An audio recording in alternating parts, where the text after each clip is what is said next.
नमस्कार, आप देख रहे हैं आपका अपना चैनल न्यूज इंडिया। मैं हूं आपके साथ गौरव किशोर शर्मा। राजधानी एक्सप्रेस में करेंगे बड़ी और अहम खबरों का रुख। निकाय चुनाव से जुड़ी बड़ी खबर सामने आ रही है। निकाय चुनाव के लिए बीजेपी की तैयारियां तेज नजर आ रही हैं। ये बड़ी खबर, बड़ी जानकारी आपको बता रहे हैं। उत्तराखंड में निकाय चुनाव है, उसको लेकर के मुख्यमंत्री पुष्कर सिंह धामी ने भी पूरी तरीके से मोर्चा संभाल लिया है। बीजेपी की तैयारियां तेज नजर आ रही हैं। बीजेपी चुनाव के लिए अपनी घोषणा पत्र भी जारी करेगी। 15 जनवरी को देहरादून में जारी होगा मैनिफेस्टो। आपको बता दें कि भारतीय जनता पार्टी के प्रदेश मुख्यालय से ये संकल्प पत्र जारी होगा। हर नगर निगम के लिए अलग संकल्प पत्र होगा। मुख्यमंत्री पुष्कर सिंह धामी भी मौजूद रहेंगे। कैबिनेट मंत्री और बीजेपी पदाधिकारी भी इस वक्त मौजूद रहेंगे। तो ये बड़ी खबर, बड़ी जानकारी। उत्तराखंड में नगर निकाय चुनाव होने हैं और उससे पहले भारतीय जनता पार्टी पूरी तरीके से एक्टिव नजर उत्तराखंड में आ रही है, क्योंकि खुद मुख्यमंत्री पुष्कर सिंह धामी ने कमान संभाल ली है। इसी खबर पर विस्तार से जानकारी के साथ हमारे संवाददाता अनुज अवस्थी हमारे साथ जुड़ गए हैं। अनुज, जैसे जैसे चुनाव की तारीख नजदीक आती जा रही है, कांग्रेस और बीजेपी दोनों पूरी तरीके से मजबूत नजर आ रही हैं। हालांकि अब बीजेपी अपना अलग अलग नगर निकाय के सुविधा के हिसाब से अपना संकल्प पत्र जारी करेगी। तो ये पूरे प्रदेश के लिए संकल्प पत्र होगा या जिस नगर निकाय में जिन चीजों का अभाव है उनके मद्देनजर वो अपना संकल्प पत्र जारी करेंगे? बिल्कुल गौरव, जिस तरीके से निकाय चुनाव को लेकर के लगातार मुख्यमंत्री Pushkar Singh Dhami door to door चुनाव प्रचार में आगे बढ़ गए हैं, उसी की तर्ज पे कल से ही मुख्यमंत्री डोर टू डोर चुनाव प्रचार कर रहे हैं, जनसंवाद रैली कर रहे हैं। आज भी मुख्यमंत्री ने जनसंवाद रैली करी राजधानी देहरादून में बीजेपी के कार्यकर्ता सम्मेलन को संबोधित किया और उन्होंने बोला कि जिस तरीके से ट्रिपल इंजन की सरकार उत्तराखंड में बनेगी, उससे सबसे ज्यादा डेवलपमेंट उत्तराखंड में होगा। इसके अलावा अगर बात करें, कल चूंकि बीजेपी का घोषणा पत्र जारी होगा, बीजेपी के प्रदेश कार्यालय में घोषणा पत्र जारी होगा, बीजेपी के प्रदेश अध्यक्ष महेंद्र भट्ट समेत मुख्यमंत्री पुष्कर सिंह धामी और सारे कैबिनेट मंत्री इसमें मौजूद रहेंगे। प्रदेश प्रभारी दुष्यंत गौतम भी इसमें मौजूद रहेंगे, सह प्रभारी रेखा वर्मा भी मौजूद रहेंगे। तमाम जो लोग हैं बीजेपी के कार्यकर्ता मौजूद रहेंगे और इसमें ये घोषणा पत्र जारी होगा। हालांकि चूंकि ये पूरे प्रदेश का घोषणा पत्र होगा गौरव, क्योंकि पूरे प्रदेश में जिन जिन लोगों को जो भी समस्याएं, जो मूलभूत दिक्कतें, चाहे वो बिजली हो चाहे पानी हो, इन तमाम चीजों को उस घोषणा पत्र में रखा जाएगा। बहुत सी बातें हैं, क्योंकि प्रदेश सरकार की जो योजना है और केंद्र सरकार की जो योजना है, उनका लाभ जनता को मिल रहा है कि नहीं मिल रहा है। ट्रिपल इंजन की सरकार अगर बनेगी, जनता को कितना लाभ होगा, इन तमाम बातों का ध्यान उस घोषणा पत्र में रखा जाएगा। और जनता के हित में, जिस तरीके से बीजेपी के प्रदेश अध्यक्ष से जब न्यूज इंडिया ने बात करी, तो उनका ये कहना था कि हर आम नागरिक के हित में ध्यान रखते हुए ये घोषणा पत्र रखा जाएगा और उस घोषणा पत्र को अगर ट्रिपल इंजन की सरकार बनती है तो उसको पूरा किया जाएगा। ये वादा मुख्यमंत्री पुष्कर सिंह धामी और बीजेपी के संगठन की तरफ से किया जाएगा। बिल्कुल। और ये जी अनुज, जिस तरीके से नगर निकाय चुनाव में बीजेपी इतने एक्टिव मोड में नजर आ रही है, इससे यह भी साफ नजर आ रहा है कि भारतीय जनता पार्टी जड़ से लेकर यानी कि बूथ से लेकर के अपने आप को मजबूत करने की कोशिश कर रही है, ताकि विधानसभा चुनाव हो या लोकसभा चुनाव है उसमें इसका फायदा मिल सके। बिल्कुल गौरव, चूंकि विधानसभा चुनाव आगे आने वाले समय में विधानसभा चुनाव होंगे, तो अभी से ही बूथ पन्ना प्रमुख से लगा करके और बूथ स्तर तक के कार्यकर्ता और बूथ से लगा करके और ब्लॉक स्तर तक और ब्लॉक स्तर से जिलाध्यक्ष तक, इन चीजों को बीजेपी जो है मजबूत कर रही है। क्योंकि संगठन मजबूत होगा तो जाहिर सी बात है कि आगे आने वाले जो चुनाव है उसमें मजबूती मिलेगी। अभी चूंकि ये निकाय चुनाव है, इसके बाद पंचायत स्तरीय चुनाव होंगे, उसमें उसकी तैयारी भी बीजेपी अभी से ही कर रही है। तो बीजेपी संगठन। बहुत बहुत शुक्रिया अनुज अवस्थी, तमाम जानकारी के लिए। रुक करते हैं आगे खबरों की ओर। उत्तराखंड में नगर निकाय चुनाव का प्रचार तेज नजर आ रहा है। आपको बता दें, कैंट विधानसभा में बीजेपी कार्यकर्ताओं ने सम्मेलन किया है। ये बड़ी खबर, बड़ी जानकारी आप तक पहुंचा रहे हैं। आपको बता दें कि आयोजन में मुख्यमंत्री पुष्कर सिंह धामी कार्यकर्ताओं के साथ वहां मौजूद रहेंगे। मुख्यमंत्री पुष्कर सिंह धामी ने कार्यकर्ता सम्मेलन में हिस्सा लिया है। सांसद नरेश बंसल, मेयर प्रत्याशी सौरभ थपलियाल भी इसमें शामिल रहे। कार्यकर्ता सम्मेलन को लेकर मुख्यमंत्री पुष्कर सिंह धामी ने संबोधित किया। बीजेपी को प्रचंड बहुमत से विजयी बनाने की भी अपील की है। देख रहा हूँ, जा रहा हूँ, जिस प्रकार से लोगों की सहभागिता हो रही है, उनका आशीर्वाद मिल रहा है, कोई संदेह नहीं है कि उत्तराखंड के लोग, उत्तराखंड की देवतुल्य जनता यहाँ ट्रिपल इंजन की सरकार बनाएगी। सभी निकायों में भारतीय जनता पार्टी को बड़े अंतर से यहाँ पर विजय मिलेगी। देहरादून में भी हमारी पार्टी ने एक नौजवान युवा को यहाँ के निगम के मेयर का प्रत्याशी बनाया है। उनके साथ वार्डों के जो मेंबर के प्रत्याशी हैं वो सारे के सारे तपे तपाए हैं, लंबे समय से काम कर रहे हैं और यहाँ भी हमको बड़ी जीत मिलेगी। और जो देहरादून को क्लीन सिटी और ग्रीन सिटी बनाने देखिए, सबसे पहली जो प्राथमिकताओं में है, एक तो ड्रेनेज सिस्टम, क्योंकि अब कुछ समय बाद बरसात आने वाली है, तो उससे पहले हम क्या कर सकते हैं। और क्योंकि सरकार तो प्रतिबद्ध है, माननीय मुख्यमंत्री जी ने कहा है कि हम इसमें तुरंत कोई एक्शन लेने वाले हैं, तो उसके लिए निगम को पूर्ण रूप से तैयार रहना होगा, क्योंकि निगम क्षेत्र में ही वो ड्रेनेज सिस्टम बनेगा, तैयार होगा। इसके लिए सारे विभागों से समन्वय, ऐसा ना हो कि आज कोई सड़क खुद रही है, नाली खुद रही है, कल की डेट में बिजली की अलग खुद रही है, कल की डेट में टेलीफोन की अलग खुद रही है, ऐसा ना हो। सारे विभागों का समन्वय आपस में हो, जिससे कि जनता को ज़्यादा समस्याओं का सामना ना करना पड़े और कार्य संपन्न हो जाए।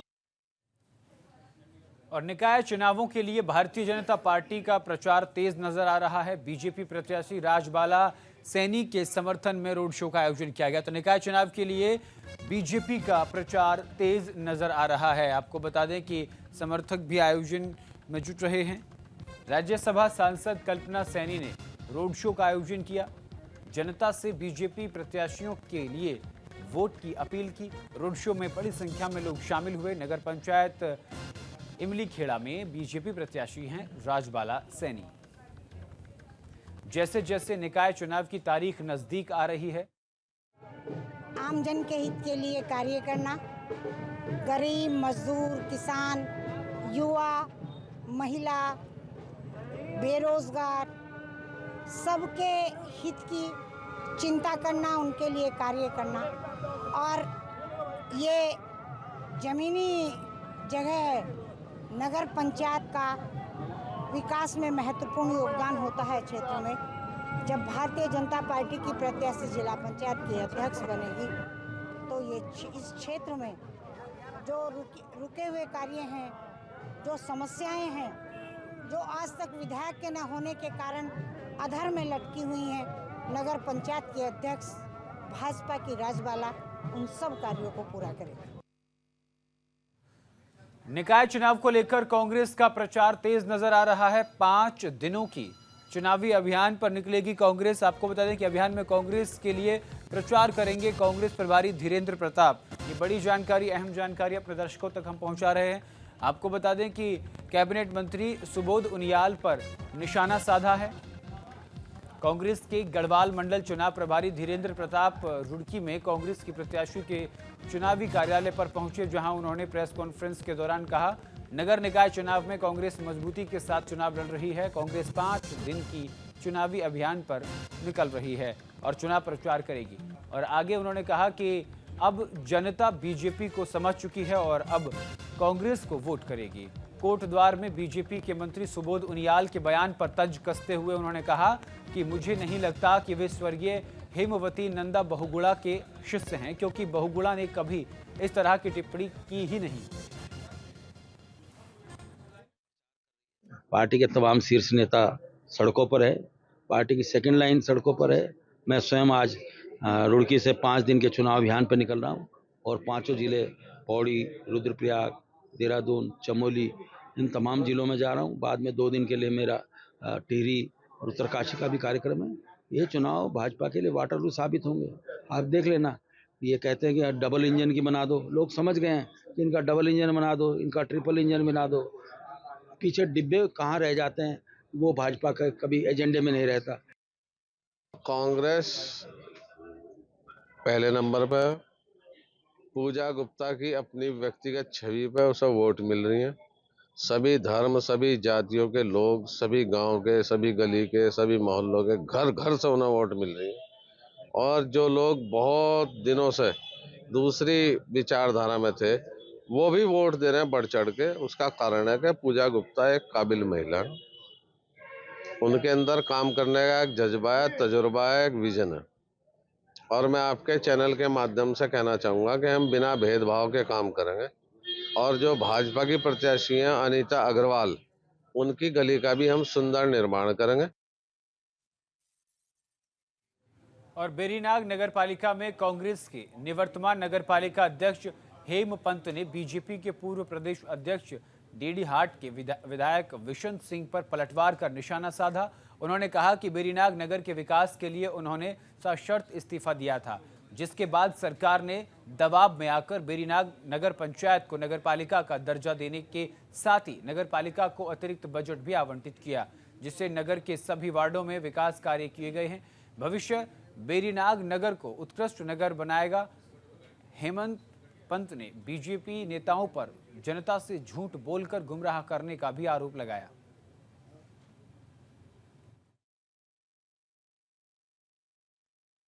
देखिए, माननीय विशेष सिंह चुफाल जी हमारे बहुत वरिष्ठ नेता हैं। भारतीय जनता पार्टी के मेरे ख्याल से 5 या 6 बार के विधायक हैं, परंतु उनको सही तथ्य नहीं बताए गए। एक तो उन्होंने अपने भाषण में कहा, संबोधन में कहा कि 10 साल से नगर पालिका का विकास नहीं हुआ।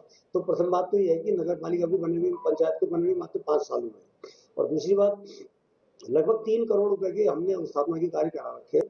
और तीसरी बात, उन्होंने मेरे इस्तीफे को लेकर कही थी, तो मैं ये कहना चाह रहा हूँ कि पहले बेरीनाग नगर पंचायत थी, हमें राज्य वित्त में 3 महीने का मात्र 18 लाख रुपए की किस्त जारी होती थी। तो चूंकि अपेक्षाएं बहुत ज्यादा थी, बेरीनाग काफी बड़ा है, तो हम लोग भी काम नहीं कर पा रहे थे, तो मैंने सशर्त कंडीशनल इस्तीफा दिया था। और उसमें ये लिखा था कि आप बेरीनाग को नगर पालिका बनाकर इसका राज्य वित्त का पैसा बढ़ाएं, बजट बढ़ाएं, और अन्यथा मेरा इस्तीफा नहीं। और सरकार ने मेरी बात मानी और बेरीनाग को नगर पालिका का दर्जा भी मिला। और आज जो है 3 महीने की जो राज्य वित्त की किस्त है वो हमें 80 लाख रुपया प्राप्त हो रही है, जो पहले मेरे कार्यकाल में मात्र 18 लाख रुपया। आज मकर संक्रांति के पावन अवसर पर साल का पहला गंगा स्नान हरिद्वार में श्रद्धा और भक्ति के साथ मनाया जा रहा है। सुबह से ही हर की पैड़ी पर श्रद्धालुओं की भारी भीड़ उमड़ती नजर आ रही है। लोग गंगा में स्नान कर घर परिवार में सुख शांति और देश भर में भाईचारे की कामना कर रहे हैं। मकर संक्रांति स्नान पर हमारे संवाददाता संजय पुंडीर की ये खास रिपोर्ट देखिए।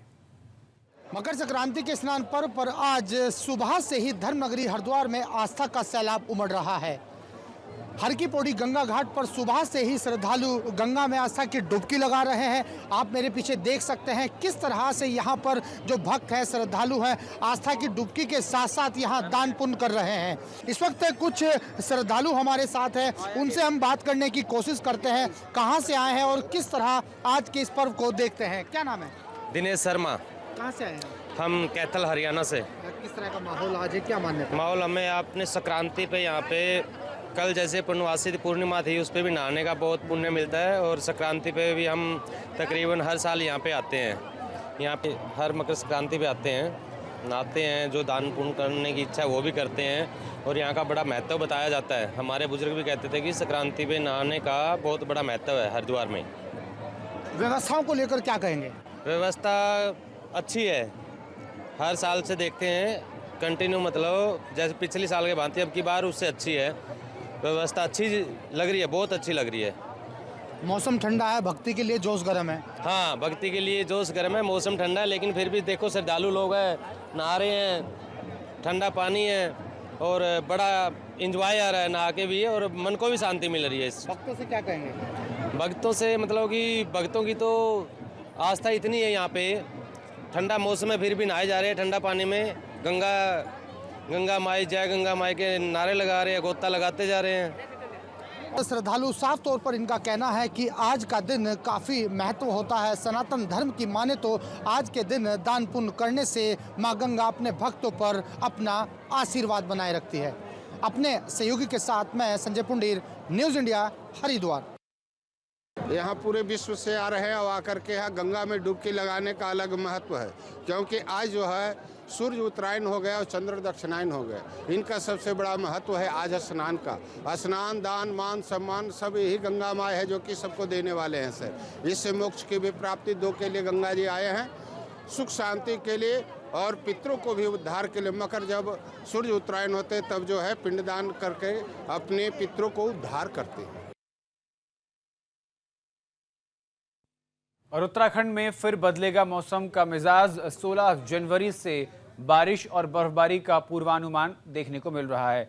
हरिद्वार में घने कोहरे का अलर्ट देखने को मिल रहा है। ऊधम सिंह नगर में भी कोहरा छाया रहेगा।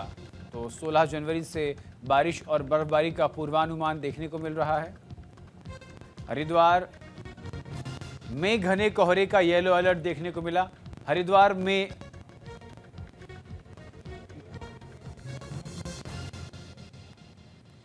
उत्तराखंड में 2 दिन खराब रहने के बाद मौसम कल से साफ हो गया है। धूप निकलने से लोगों को काफी राहत मिली है। हालांकि एक बार फिर मौसम में परिवर्तन देखने को मिलेगा। मौसम विभाग के निदेशक डॉक्टर विक्रम सिंह ने बताया कि 16 और 17 जनवरी को बारिश और बर्फबारी के आसार हैं। उन्होंने हरिद्वार और ऊधम सिंह नगर में घने कोहरे का येलो अलर्ट दिया है।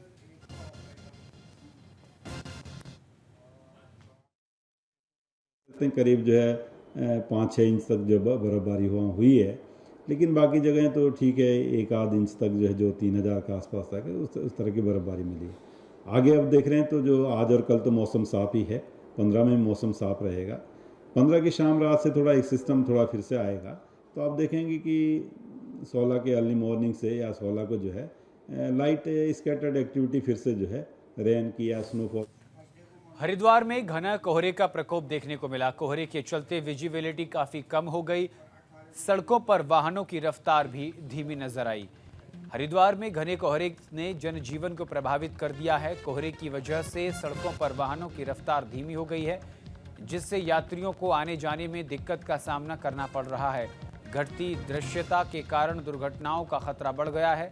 स्थानीय प्रशासन ने वाहन चालकों से सतर्कता बरतने और धीमी गति से वाहन चलाने की अपील की है।